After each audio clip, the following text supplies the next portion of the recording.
Sir video freeze हो गया है। No sir. नहीं नो हुआ सर सर। क्लियर है।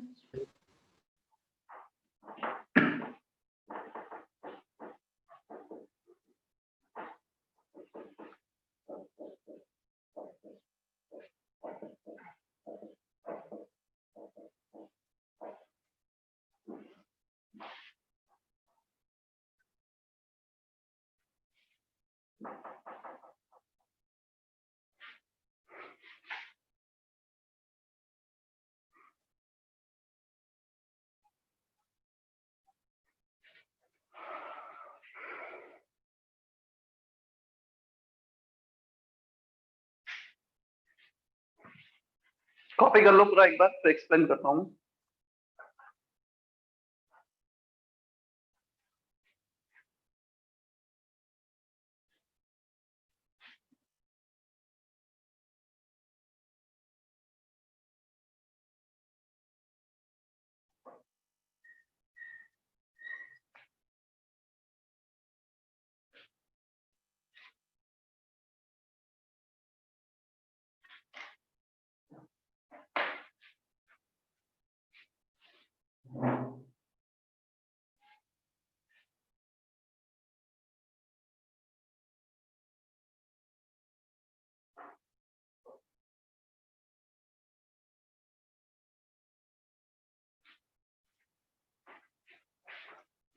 चलो देखो, मोल method for a given reaction, general reaction A plus B giving C plus D, बचाओ कॉपी कर लेना, आप एक बार सुन लो। where small ABCD are the stoichiometric coefficient, जब भी हम रिएक्शन को बैलेंस करते हैं, जो भी नंबर्स हमारे पास आते हैं रिएक्टेंट प्रोडक्ट के सामने, उन्हें हम स्टोइचोमेट्रिक कोफिशिएंट बोलेंगे। मैं एक एग्जांपल भी ले लेता हूं, N2 plus 3H2 giving twice of ammonia। यहाँ पर रिएक्टेंट तो हो गया N2 and H2, ये रिएक्टेंट हो गए, प्रोडक्ट हो गया अमोनिया, और स्टोइचोमेट्रिक कोफिशिएंट हो गए 1 and 3 and 2 respectively, 1, 3 and 2। Clear? यहाँ पे दो रिएक्टेंट एक प्रोडक्ट है। यहाँ पे इस जनरल एग्जांपल में दो रिएक्टेंट दो प्रोडक्ट नहीं है, रिएक्टेंट एक भी हो सकता है, तीन भी हो सकते हैं, इट कैन बी एनीथिंग ना। तो जो भी कोफिशिएंट है basically they are the numbered in balanced reaction 1, 3, 2। According to mole method, moles of each reactant reacted and product produced are always in the ratio of their respective stoichiometric coefficient। मतलब A के कितने moles react किए हैं, is to B के कितने moles react किए हैं, is two moles of C reacted, is two moles of C produced, is two moles of D produced. जितना भी रिएक्टेड रिएक्ट कर रहा है और जितना प्रोडक्ट प्रोड्यूस हो रहा है, उनका जो रेशो है that will be exactly equal to the ratio of their stoichiometric coefficient। मतलब यहाँ पर नाइट्रोजन के जितने मोल्स रिएक्ट करेंगे इस टू हाइड्रोजन के जितने रिएक्ट करेंगे इस टू अमोनिया के जितने प्रोड्यूस होंगे, that always in the ratio 1:3:2। clear? So A:2B:C:D। अब इसी को हम थोड़ा सा मॉडिफाई कर देते हैं। चलो एज्यूम करो ये 10 मोल्स रिएक्ट कर रहे हैं नाइट्रोजन के, हाइड्रोजन के 30 मोल्स रिएक्ट कर रहे हैं और अमोनिया के 20 मोल्स रिएक्ट कर रहे हैं। क्या ये 1:3:2 में है? राइट? yes sir इसी को हम 1, 3 और 2 से डिवाइड कर देते हैं। तो जब तुम इसको 1, 3, 2 से डिवाइड करोगे, क्या ये तीनों इक्वल आ रहे हैं? yes sir बेसिकली हम A के जितने मोल्स रिएक्ट किए हैं उसका कोफिशिएंट, B के जितने मोल्स रिएक्ट किए हैं उसका कोफिशिएंट, C के जितने मोल्स रिएक्ट किए हैं उसका coefficient, moles of D produce उसका कोफिशिएंट। तो जब भी हम moles produced reacted by coefficient करेंगे that quantity will be equal. Clear? हम मोल्स को लिख सकते हैं weight upon molar mass, weight of A upon molar mass. यदि वेट दे रखा है तो कैसे रिलेट करोगे? तो ये वाला रिलेशन ले लेना, weight by molar mass, wait upon molar mass, wait upon molar मास, वो मोल्स कैलकुलेशन के लिए जो हमने ऑलरेडी देखा है पहले। तो ये रिलेशन हम काफी जगह यूज करने वाले हैं, और ध्यान रखना 10 तक हमने पढ़ा होता है वो unitary method, 5 mole can react with 3 then 15 can react with this. अब हम वो यूनिटरी मेथड से नहीं जाएंगे क्योंकि वो थोड़ा सा लेंदी होता है, उसको इंटरप्रेट करना। काफी बार जब कॉम्प्लिकेटेड केस आते हैं तो ये इजी वे होता है क्लियर कैलकुलेशन के लिए। तो हमें हमेशा यही यूज करना है जब भी मोल मेथड यूज करेंगे।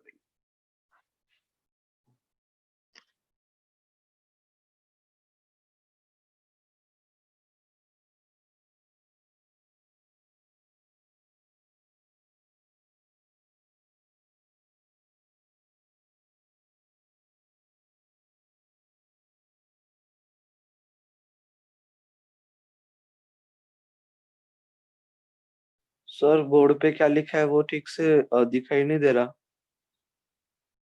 कहाँ पर दिख रहा है सर?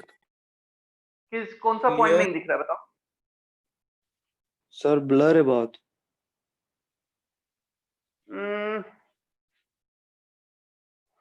सर आपके एंड से कोई दिक्कत नहीं? हाँ, क्योंकि मेरे स्क्रीन पे भी मुझे दिख तो रहा है क्लियर, तो मे भी हो सकता है कि तुम्हारे एंड पे थोड़ा सा इशू हो। तुम एक बार री एंटर कर जाओ।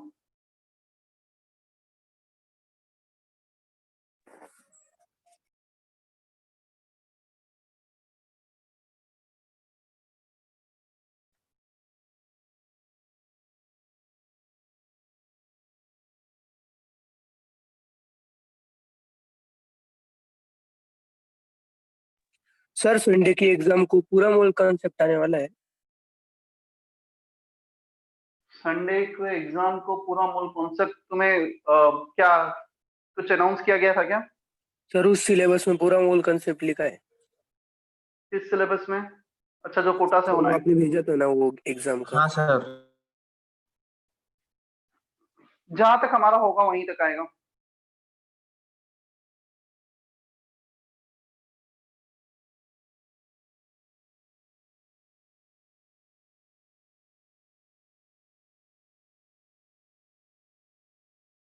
Done sir. ठीक है।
स्मॉल मेथड का यूज करना है इस क्वेश्चन में।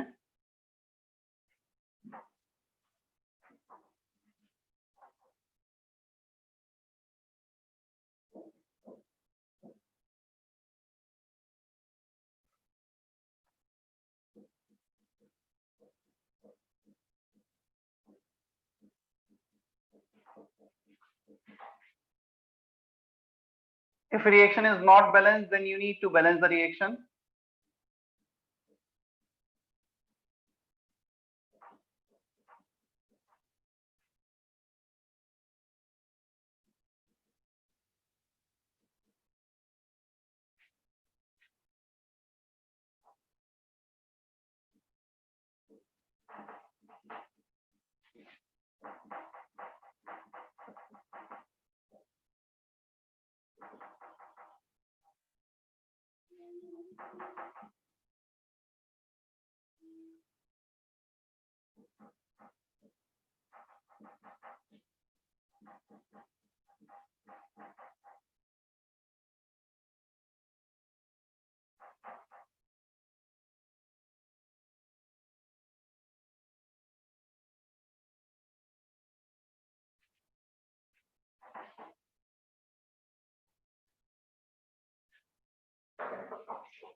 सर फर्स्ट में वेट 25.5 ग्राम आएगा। हाँ देखते हैं, अभी आंसर निकालो। मतलब आंसर मुझे भी नहीं पता, मैंने जस्ट रैंडम से कुछ नंबर दिए हैं बोर्ड पर, मैं सॉल्व करूंगा तभी पता लगेगा।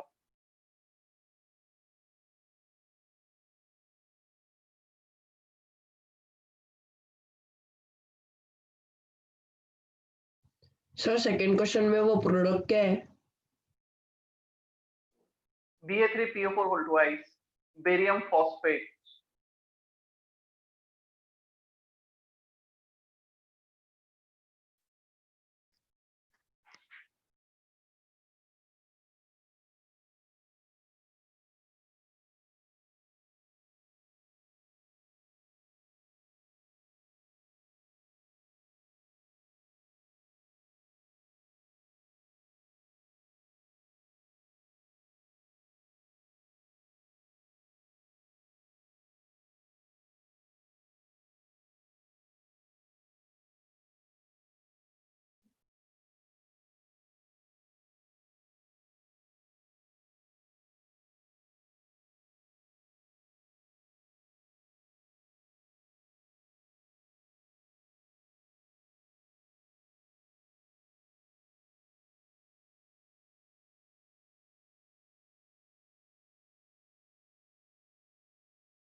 चलनी है दोनों soul.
Sir, first is 25.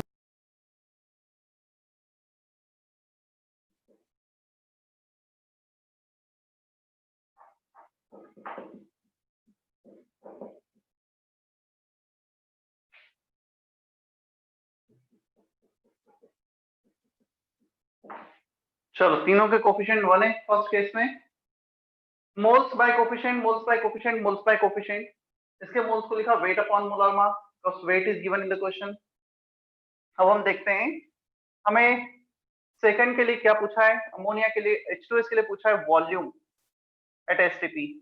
So 8.5 upon 17 number of moles can be written as volume in liter upon 22.4 at STP condition. Number of moles को रिप्लेस किया है वॉल्यूम अपॉन 22.4 से। इसका वेट निकालना है तो इसको वेट से रिप्लेस कर दो, वेट अपॉन मोलिकुलर मास। नाइट्रोजन 14 प्लस 5 19, 19 प्लस 32 तो ये हो गया 51। 51 ही होगा। 34 प्लस 17 अपॉन 1। इन दोनों को इक्वेट करो, वॉल्यूम आ जाएगा 11.2 लीटर। क्लियर? फर्स्ट और थर्ड को इक्वेट करो, वेट आ जाएगा 25.5 ग्राम। एक आंसर होगा 11.2 लीटर, दूसरा आंसर होगा 25.5 gram. Is that okay?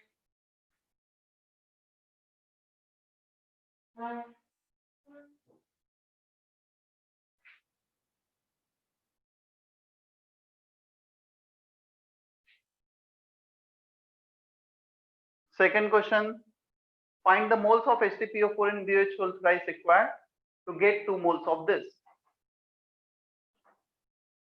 Sir वो सेकंड स्टेप नहीं समझ में आई। यहाँ वो से यहाँ पर नंबर ऑफ H2S Yes, को sir. वॉल्यूम कैसे लिख दिया आपने? क्या हमारे पास एक ये फॉर्मूला है नंबर ऑफ मोल्स। 3 फॉर्मूले हैं, weight by molar weight, number of particles upon Avogadro's number, third one is volume upon 22.4। 3 फॉर्मूले हैं नंबर ऑफ मोल्स के लिए। ये गैसेस के लिए Yes, वैलिड है sir. एसटीपी कंडीशन पर। तो ये गैसेस का एसटीपी दे रखा है तो इसके लिए ये वाला फॉर्मूला यूज किया और इसके लिए वेट वाला यूज कर लिया, इसके लिए भी वेट वाला यूज कर लिया। Weight is given and you need to find out weight for NH4OH, HS, दो के लिए वेट, और one need to find volume at STP, volume वाला फॉर्मूला। क्लियर है? Yes sir. Yes, sir.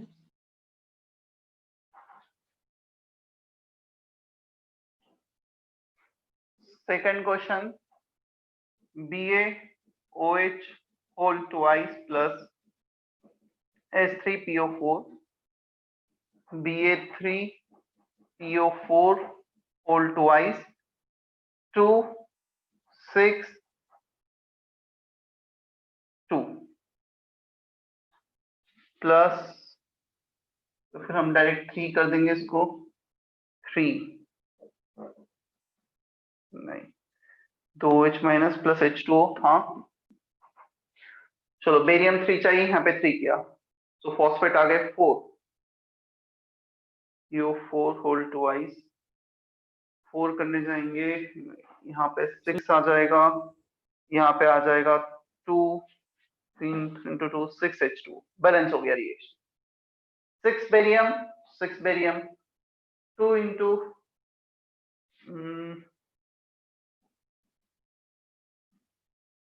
2H minus देना है, यहाँ पे 3 6,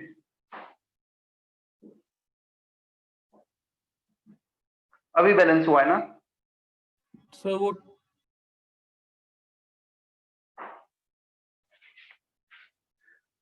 3 barium balance, 2 phosphate balance, 3 into 2 6OH minus 6H plus, हाँ अब बैलेंस्ड है, 3 2 1 6। चलो moles of BaOH whole twice by coefficient, moles of H3PO4 by coefficient, moles of barium phosphate is given in the question, 2 mole by coefficient। इन दोनों को equate किया, ये 4 आ जाएगा, moles of H3PO4, first और थर्ड को equate किया तो ये आ जाएगा 6। तो इसके 6 मोल रिएक्ट करेंगे, इसके रिएक्ट करेंगे 4 moles to produce 2 moles of this. Is that okay?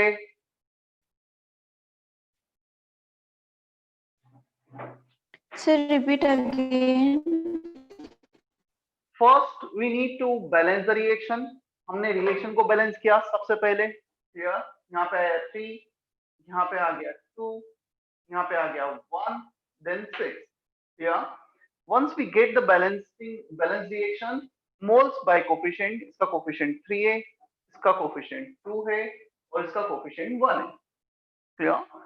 अब क्वेश्चन में पूछा गया है, if 2 moles of barium phosphate are produced, then how many moles of reactant 1, that is BH whole twice, reactant 2, that is H3PO4 is required। ये calculate करना है, ये calculate करना है, ये दे रखा है 2।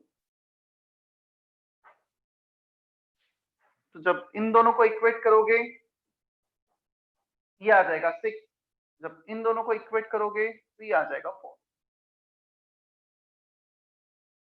Clear, अभी क्लियर है? sir.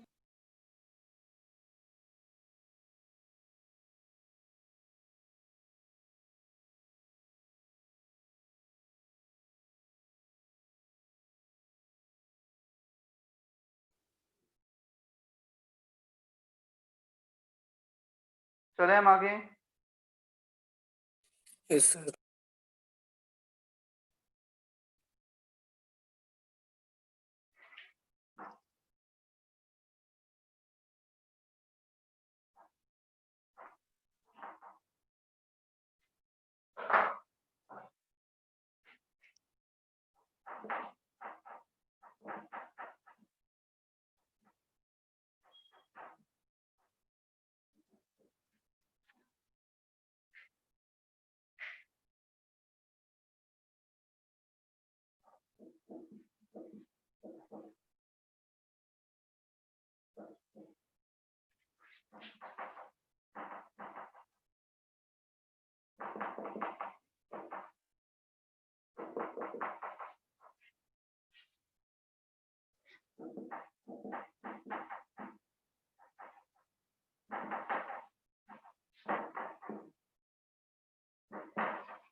material regarding how you make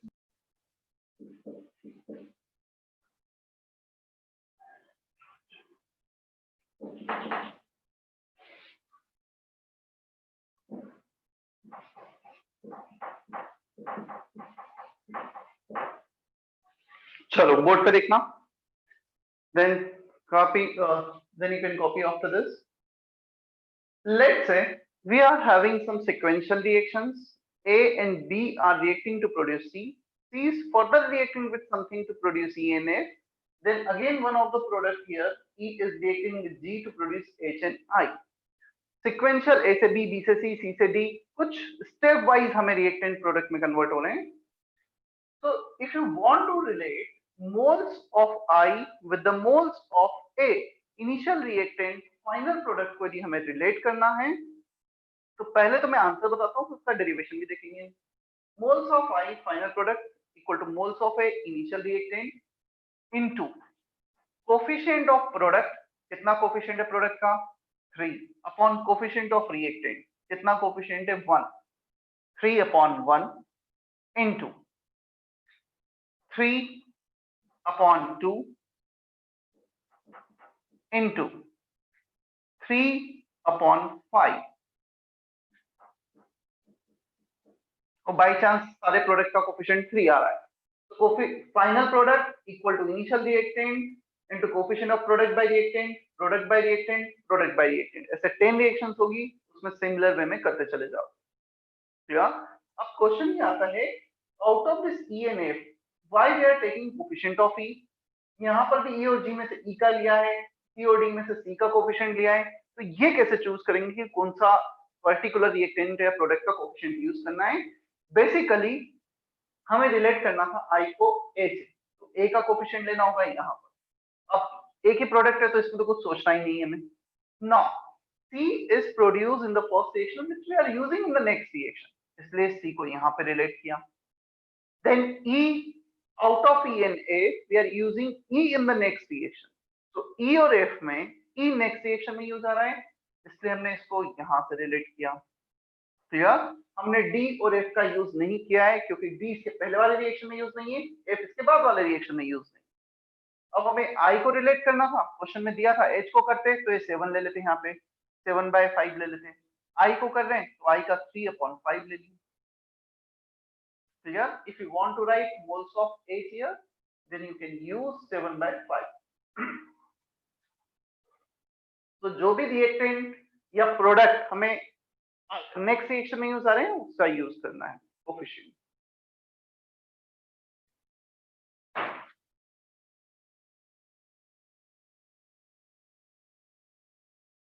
क्या समझ में आता है इतना अभी? Yes sir.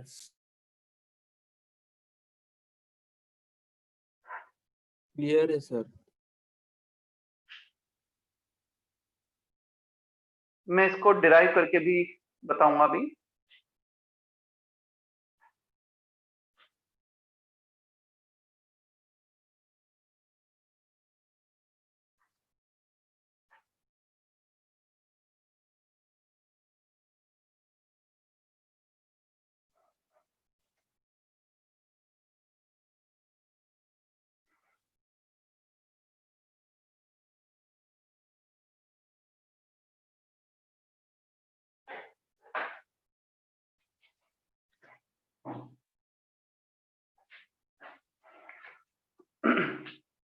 ये जो फैक्टर लेवल मेथड है, this is nothing but just an extension of mole method. Mole method का ही एक्सटेंशन है. जिसे नहीं समझ में आया था ये वैसे तो कुछ है नहीं, ये ध्यान रखना था मैं, मतलब इसमें जो एक्सप्लेनेशन है वो तो अब दूंगा. देखो मोल मेथड लगा दो फर्स्ट रिएक्शन पर. Moles of C upon coefficient, moles of A upon coefficient. यहाँ से सी के मोल्स कैलकुलेट कर लेते हैं. मोल्स ऑफ सी आ रहा है मोल्स ऑफ ए इंटू 3/1. इस 3 को मल्टीप्लाई कर दिया. क्लियर. अब मोल मेथड लगा दो ई और सी पर सेकंड रिएक्शन में. Moles of E upon coefficient, moles of C upon coefficient. Clear. इस 3 को मल्टीप्लाई कर दो, मोल्स ऑफ सी को रिप्लेस कर दो यहाँ. तो ये आ जाएगा moles of E equal to moles of C which is moles of A into 3/1 और एक 3/2 यहां से आ जाएगा। क्लियर? मोल्स ऑफ C इतना आ गया, this is moles of C into 3/2। अब आ जाते हैं हम थर्ड रिएक्शन पर, moles of I upon coefficient equal to moles of E upon coefficient. तो मोल्स ऑफ I आएगा मोल्स ऑफ E इंटू 3/5, इस 3 को मल्टीप्लाई किया और मोल्स ऑफ E को रिप्लेस कर दो यहां से। मोल्स ऑफ A 3/1, 3/2, 3/5, एग्जैक्टली वही आ गया जो भी हमने लिखा था फाइनल रिजल्ट। क्लियर? अब तुम्हें हमेशा ऐसा नहीं कि 7 रिएक्शन से 6 रिएक्शन से तो उस पे लगाना पड़ रहा है, तुम directly coefficient of product by reactant करते चले जाओ। Is that okay? ये इसका डेरिवेशन हो गया फर्स्ट पर मोल मेथड, सेकंड पर मोल मेथड, थर्ड पर मोल मेथड, तीनों को कंबाइन कर दिया। तो ये फाइनल रिजल्ट है।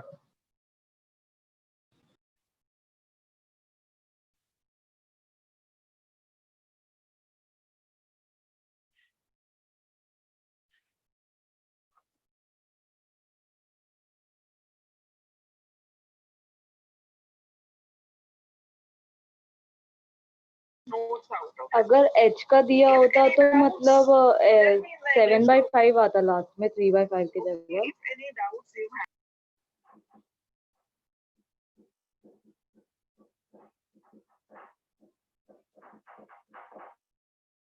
ठीक है, H का पूछा होता या दिया होता जो भी है तो 7, 5 ये कोफिशिएंट आता। B से रिलेट करना होता, बजाय A के यहाँ पे B होता तो 1 कोफिशिएंट की जगह 2 आता। तो जिसको भी रिलेट करना है उसका कोफिशिएंट यूज करना है। Okay sir.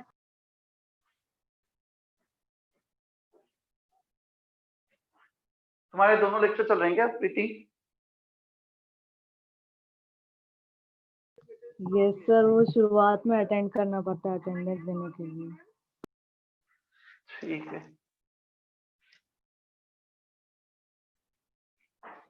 2 minute sir.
कर दूं विदा भी? Yes sir. Yes sir.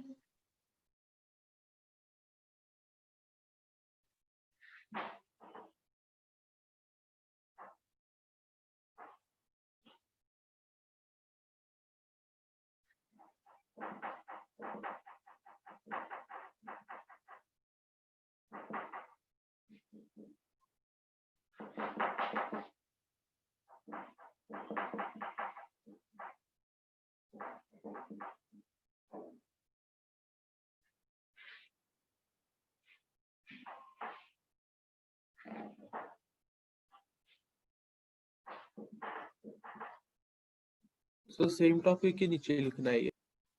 हाँ, उसी के कंटिन्यूशन में ही है, अभी फैक्टर लेवल मेथड में ही चल रहा है।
हो गया sir.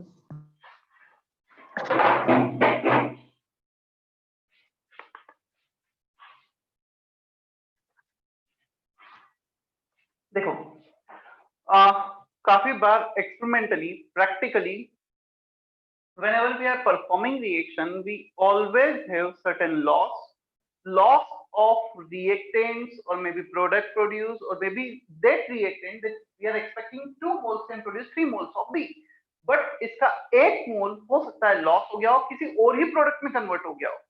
So there are many reasons to have loss during the reaction. कुछ लॉस होगा रिएक्शन में, जितना थियोरेटिकली हम एक्सपेक्ट कर रहे हैं कि हम इसके 200 मोल लेंगे तो उसके 300 और इसके 100 मोल्स मिलेंगे, ऐसा होता नहीं। तो in that scenario we can define percentage yield, actual product produce, theoretical produce, मतलब जितना थ्योरेटिकली प्रोड्यूस होना चाहिए था उसको डिनोमिनेटर में रखा, होना तो चाहिए था 300 प्रोड्यूस, बट प्रोड्यूस हुआ 250, तो 250 upon 300 into 100 percentage yield. Clear? यहाँ पे 70% दे रखा है, इसका मतलब जितना प्रोड्यूस होना चाहिए उसका 70% ही होगा, जितना होना चाहिए उसका 50% ही होगा। Clear? So if percentage yield is given and we want to find out actual yield, क्या करेंगे? Theoretical yield into percentage yield upon 100 कर देंगे। अभी moles of E हमारे पास theoretically expected था moles of A into 1/2 into 2/3, ये expected था, theoretical value थी। अब इसमें percentage yield 70% देखा है, 70/100, 50 देखा है, 50/100, 3 रिएक्शन होते उसका भी मल्टीप्लाई कर देते। क्लियर? तो सिर्फ इतना एडिशन होगा फैक्टर लेवल मेथड में, परसेंटेज यील्ड का मल्टीप्लाई होते चला जाएगा। Is that okay? Percentage yield upon 100, percentage yield upon 100 का थ्योरेटिकल वैल्यू में मल्टीप्लाई कर देंगे, जितना होना चाहिए उसका 70%, उसका 50%। क्लियर है इतना भी? Yes sir.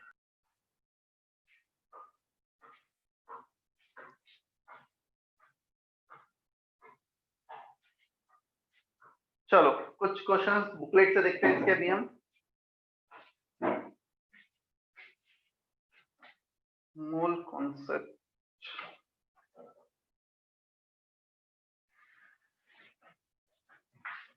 Exercise 1.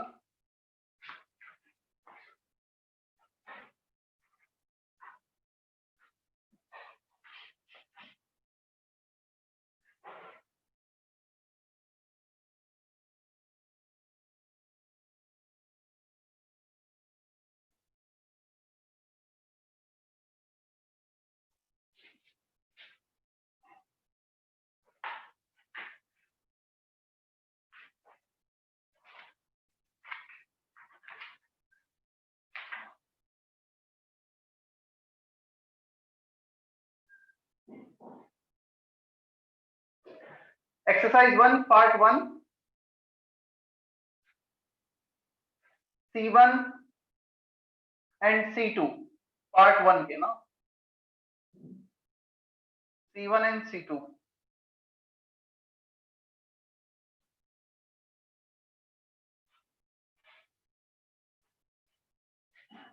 ये अभी करना है. Exercise 1, part 1, C1 and C2.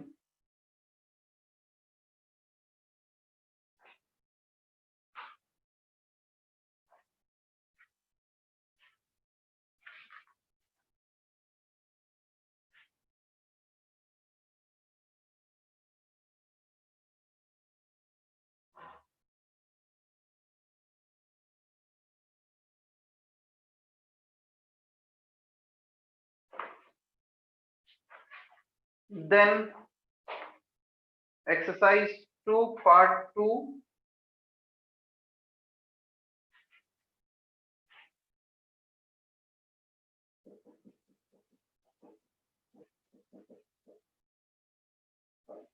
Sir ये सब हमें अभी करना है क्या सब?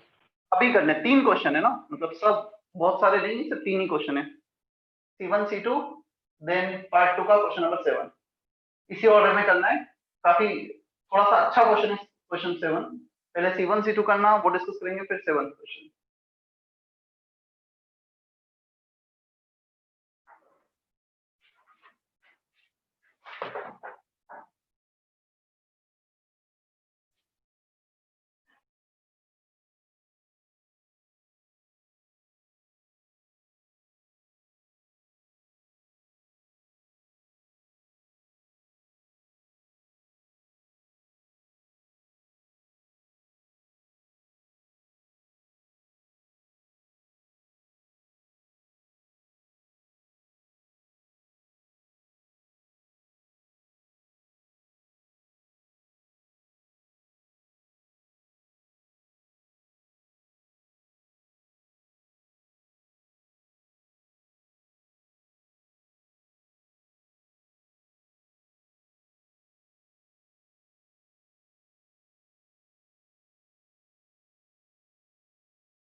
सर्वेश का डाउट है sir what is residue? Residue means जो सॉलिड बचा हुआ है आफ्टर रिएक्शन। उस रिएक्शन में तुम देखोगे C1 में Ag2CO3 है, सॉलिड होता है, उसको हीट किया, it converts into AgCO2 and O2. Carbon dioxide and oxygen will vaporize, will go out of the system, गैसें से रेसिड्यू बचेगा Ag सॉलिड। इनडायरेक्टली तुमसे पूछा है कितना Ag प्रोड्यूस हो रहा है। Clear Sarvesh? Yes sir clear है।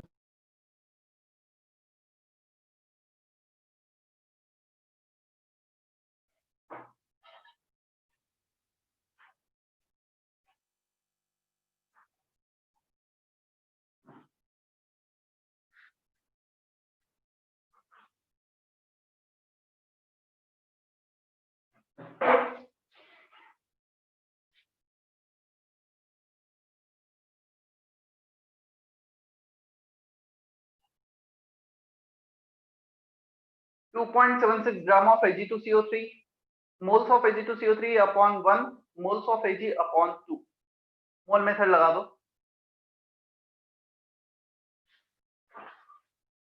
C1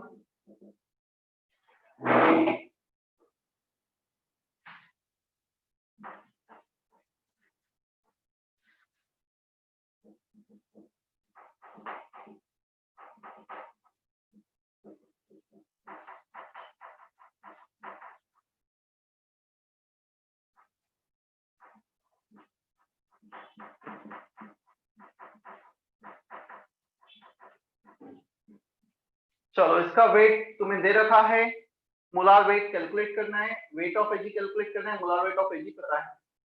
तो Ag का एटॉमिक मास होता है 108, जिसको नहीं पता है नोट कर लेना, काफी जगह यूज आता है। Ag2CO3 में भी Ag का एटॉमिक मास यूज आएगा और यहाँ पर कैलकुलेशन तुम पे छोड़ रहा हूँ। सर बोलो सर वहाँ पर 2.76 ग्राम Ag2CO3 दिया हुआ है, मतलब 2.76 मोल होगा ना? क्यों मोल क्यों होगा? ग्राम ही है ना, ग्राम दिया है तो ग्राम होगा। सर मोल्स ग्राम की जगह weight by of molar weight नहीं होते।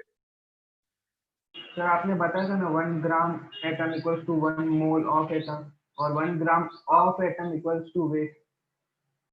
बताया था, तो मुझे बता कि यहाँ पे 1 ग्राम मॉलिक्यूल लिखा है क्या? क्या मॉलिक्यूल वर्ड है यहाँ पर?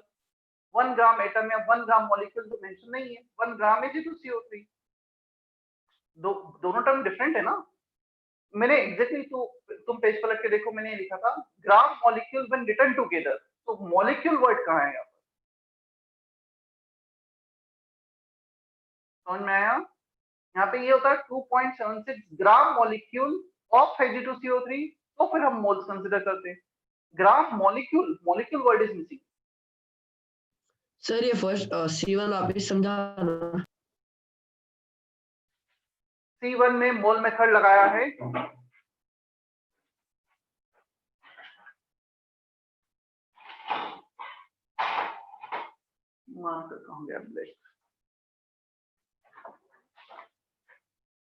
मोल मेथड लगाया है। Moles Ag2CO3 can give 2 Ag plus CO2 plus half O2. Moles of Ag2CO3 by coefficient, moles of Ag by coefficient। इन पे इसलिए नहीं लगाया क्योंकि उनका यूज नहीं है, उनको कैलकुलेट नहीं करना है, हमें सिर्फ Ag का वेट निकालना है, रेसिड्यू। तो अब इसके बाद Ag2CO3 को आप मोल्स लिखते हैं हम weight 2.76 gram upon molecular mass 216 plus carbon 12 plus oxygen 48 8866 117 276। so upon coefficient moles आ गया weight by molar weight, weight upon molar weight 108 upon coefficient। weight of Ag के लिए सॉल्व कर लेते हैं। 2.1 क्या है 0.01 into this 1.08 gram into 2.16 ग्राम आएगा। Sir मतलब CO2 और O2 वेपर के फॉर्म में निकल जाएंगे, इसलिए फिर Ag नीचे रेसिड्यू बचा। Yes, the solid remaining after the reaction. It may be reactant, it may be product, it may be both. But whatever the remaining after the reaction in the solid form is called residue. जो gases है वो vaporize हो जाएंगे, चले जाएंगे system से बाहर, उन्हें residue में count नहीं करेंगे। दो सॉलिड प्रोडक्ट्स होते तो सर दोनों का करना पड़ता ना। दोनों का ऐड करना पड़ता है, इवन एक रिएक्टेंट भी बच जाता तो उसको भी ऐड करना पड़ता। मतलब residue means whatever remaining after the reaction in solid form, that is called residue, whatever remaining in solid form. Clear?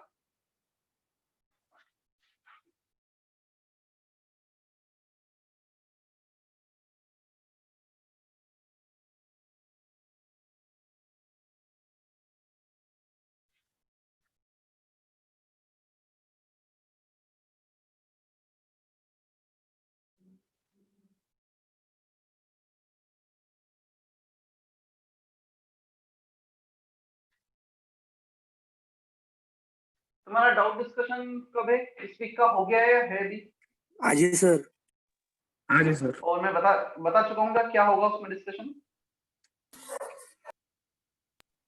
हाँ सर, डीपीपी दीजिए आपने सारी। ठीक है।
C2 का आंसर आया किसी को?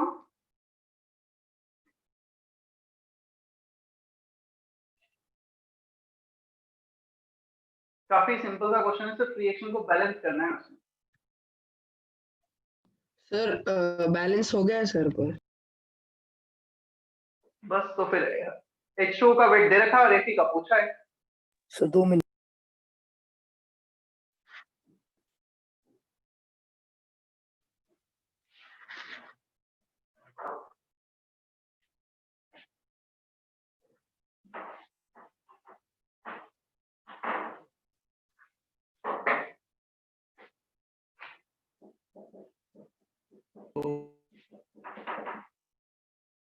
हो गया। मैं पहले तो रिएक्शन बैलेंस करता हूँ। Fe3O4 plus H2। चलो बैलेंस करते हैं रिएक्शन को। 3 Fe हैं। Sir 3Fe plus 4H2O gives Fe3O4 plus 4H2.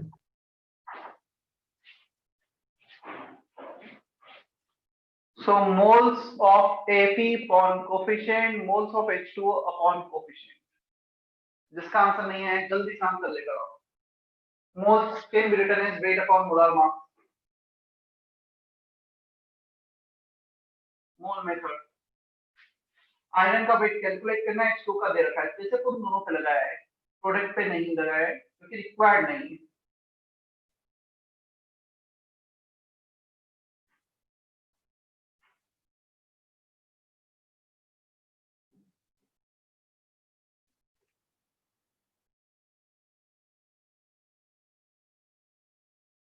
Sir हमें आयन का ढूंढना है ना?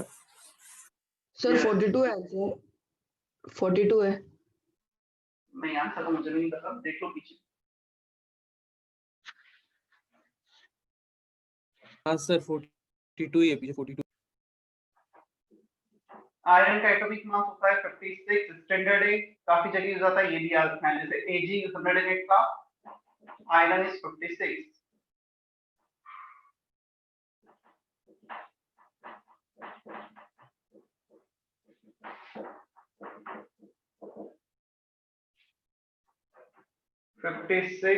into 3/4 42 ग्राम आ रहा है.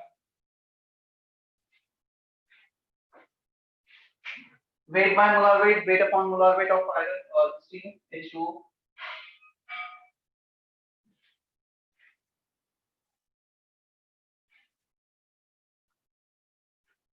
चेक करो, कुछ डाउट तो क्लियर करो. Then try question number 7 part 2 exercise 2. अच्छा क्वेश्चन है थोड़ा. फैक्टर लेवल मेथड का यूज है, बट थोड़ा सा सोचना चाहिए क्वेश्चन में. स्ट्रेट फॉरवर्ड नहीं है क्वेश्चन. और किसी का भी इसका आंसर आता है तो चैट बॉक्स में रिपोर्ट करो.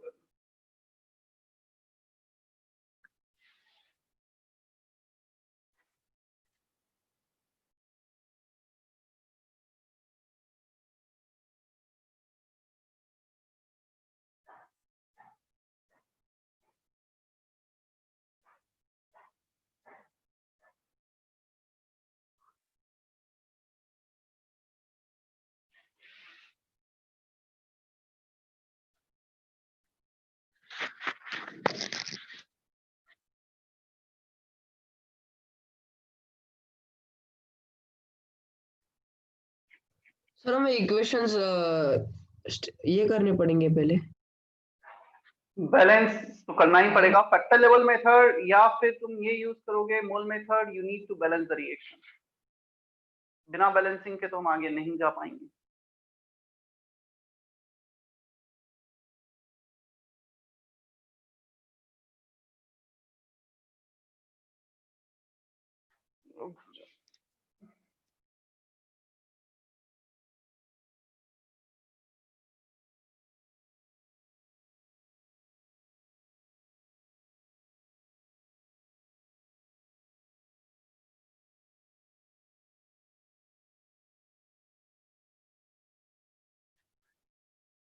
सेवन क्वेश्चन में 10 मोल्स दे रखे हैं KH के और उसका दे रखे हैं 112 5 मोल. ठीक है.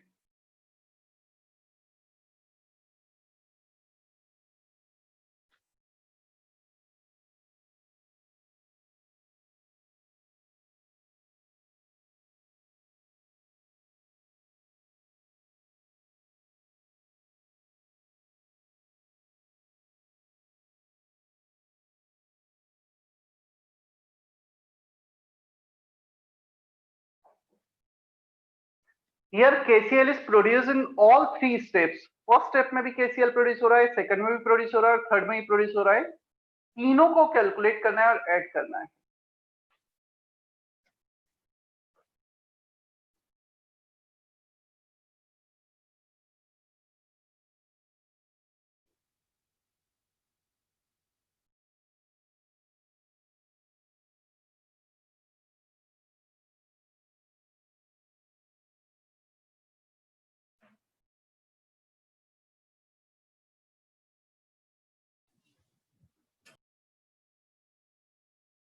किसी का भी आंसर नहीं आया अब तक 7 का?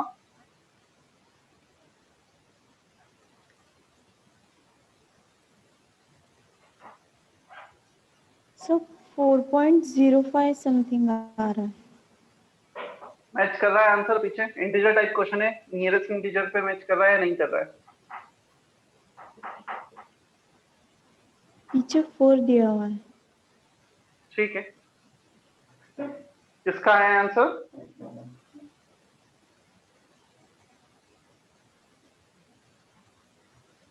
किसका है? साक्षी.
इससे पहले बैलेंस करना होगा ना।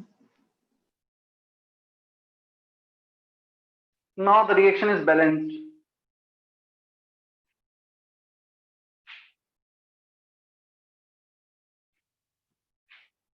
चलो अब हमें दे रखा है 112 litre of Cl2 and 10 litre 1 मोल, कोई भी एक यूज कर लो।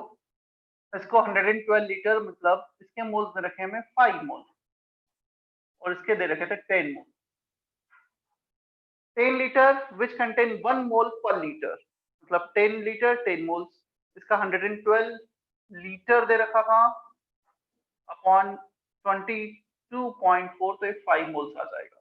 क्लियर?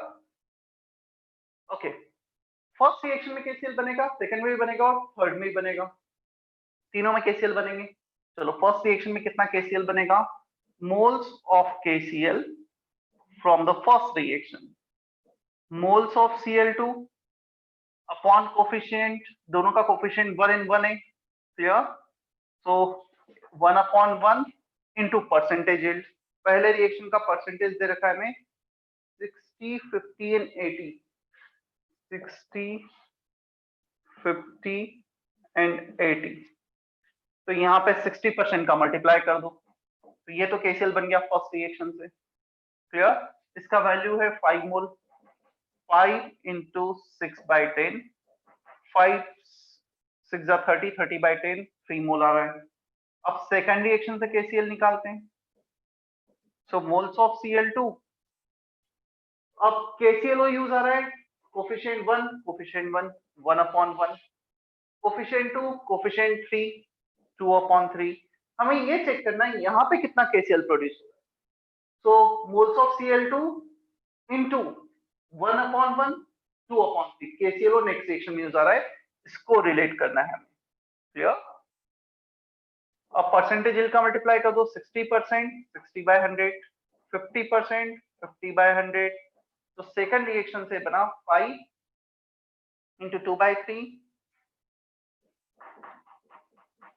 into 6/10 into 5/10। चलो ये 3 2 कैंसिल हुआ, ये 2 5 10 कैंसिल हो गया, ये 5 into 2 10, ये कैंसिल हो गया, सब कुछ कैंसिल हो गया, 1 बचा। अब आते हैं हम इस रिएक्शन पर, moles of KCL produce from the third reaction, moles of Cl2 1 upon 1, 2 upon 3, 1 upon 4 into 60/100 into 50/100 into 80/100, 5। Sir आपने इक्वेशन को बैलेंस क्यों नहीं किया? कौन सा बैलेंस नहीं हुआ है? क्या है ना, बैलेंस है सर साहब। बैलेंस हाँ किया है सर। ना ये। हाँ सर।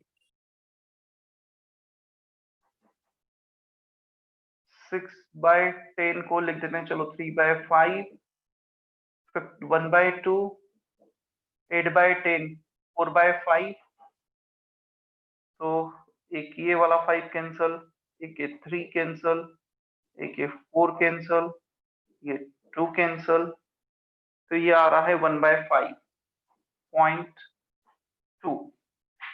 तो केसीएल प्रोड्यूस 3 + 1 + 0.2, 4.2 आ रहा है। नियरेस्ट इंटीजर तक राउंड ऑफ करोगे और आंसर आ जाएगा। चेक करो, कुछ डाउट है तो क्लियर करो। इसमें हमें पहले मोल मेथड लगाना है फर्स्ट पे, फिर फैक्टर लेवल मेथड सेकंड पर, फर्स्ट सेकंड रिएक्शन पर, फिर फर्स्ट सेकंड थर्ड रिएक्शन पर। तीनों से केसीएल अलग अलग आएगा, तीनों में केसीएल है प्रोडक्ट में, तीनों को ऐड करना है।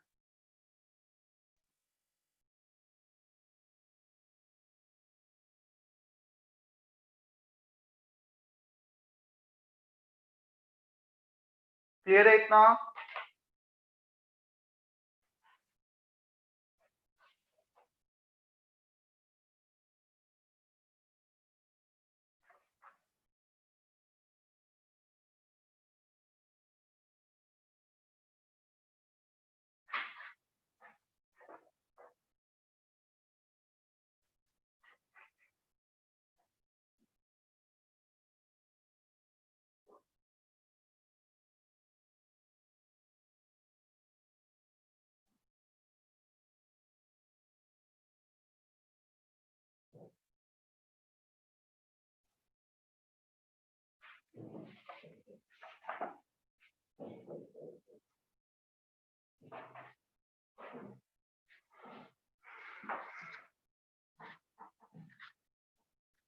सर एक मिनिट.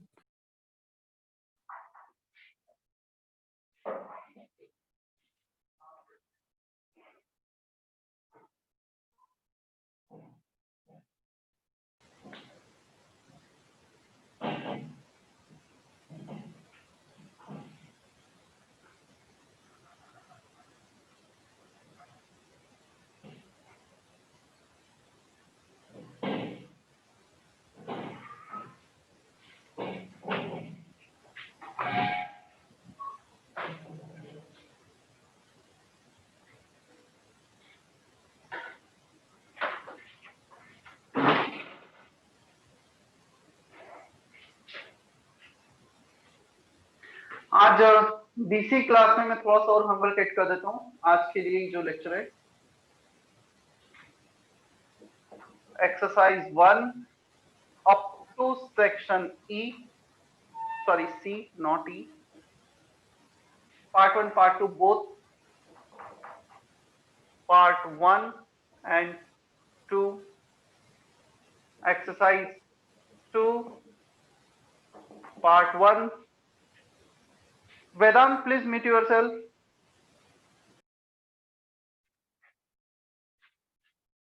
Exercise 2 part 1. पहले कुछ होमवर्क था कि एक्सरसाइज 2 पार्ट 1 से एक्सरसाइज 2 से? No, sir.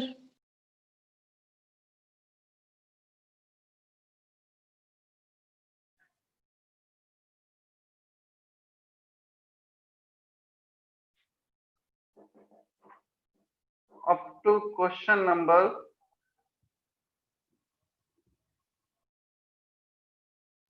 10. 8, part 2 up to question number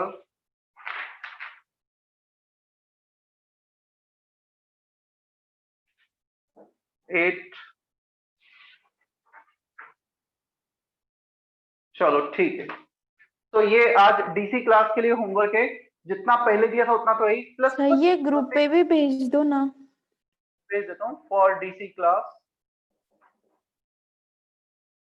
और अगेन यदि तुम में से कुछ लोग डीसी क्लास मिस कर रहे हैं तो ध्यान रखो, यही चीजें हैं. यदि तुम अपने डाउट्स क्लियर नहीं कर रहे हो, होमवर्क टाइमली नहीं कर रहे हो, तो तुम्हारे जो मार्क्स है वो डेफिनेटली इंप्रूव नहीं होंगे. सिर्फ लेक्चर अटेंड करने से ऐसा नहीं है कि तुम्हें सब कुछ आ जाएगा, एग्जाम में क्वेश्चन कर दो. अटेंडेंस लेने वाला हूँ ना अभी, तो वेट फॉर 2 मिनट. पर डीसी तो आज ही है. तो कितने क्वेश्चन सेट किए हैं? 8 + 8 16 और शायद 3-4 क्वेश्चन यहाँ पर है. तो टाइम मिल जाएगा ना तुम्हें उसके पहले?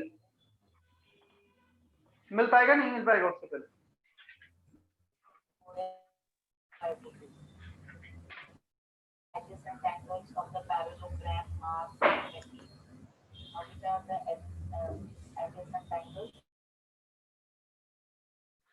चलो अटेंडेंस ले रहा हूं मैं.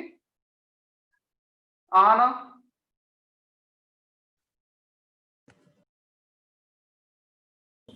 आना. Present sir. Present sir. Abhiraj. Ajay. Ajay Suryavanshi. Ajinkya Jadhav. Present sir. Ansh Tambat. Present sir. Ashwin. Present sir. Atharva Kunwar.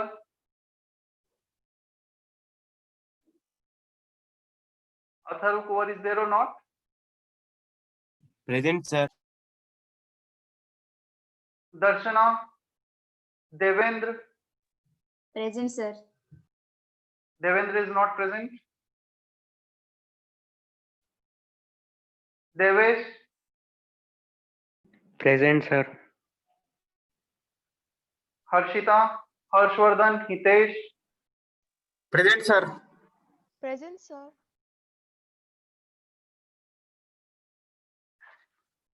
Harshvardhan is not present. Hitesh. Rishikesh. Lakshmi, Present, sir. Manish Raut, Present, sir. Mansi Jadhav, Present, sir.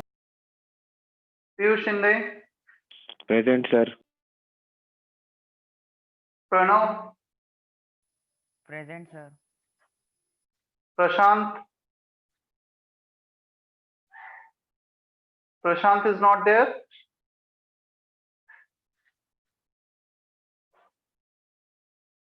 Prem, Present, sir.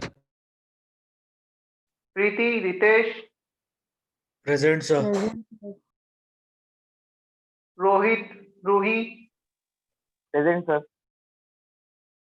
Ruhi is absent today. Rushabh, Sakshi, Samarth, Present, sir. Present, sir. Present, sir. Samek, Samek Jadhav,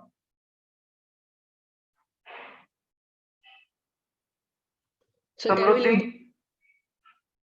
Just Present, 1 sir. minute. Samruddhi, Sarvesh, Present, sir. Simran. Simran is not there. Rohit,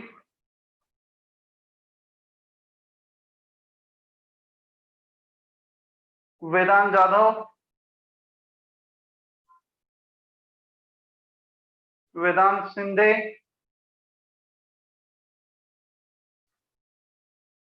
Vedant Sinde is not present. Vinit, Present, sir.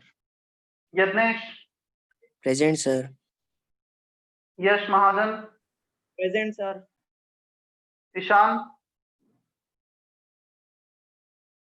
Ishan, Samiksha, Present, sir. Piyush Chandwani. Present, sir. ठीक है, चलो, you may leave now.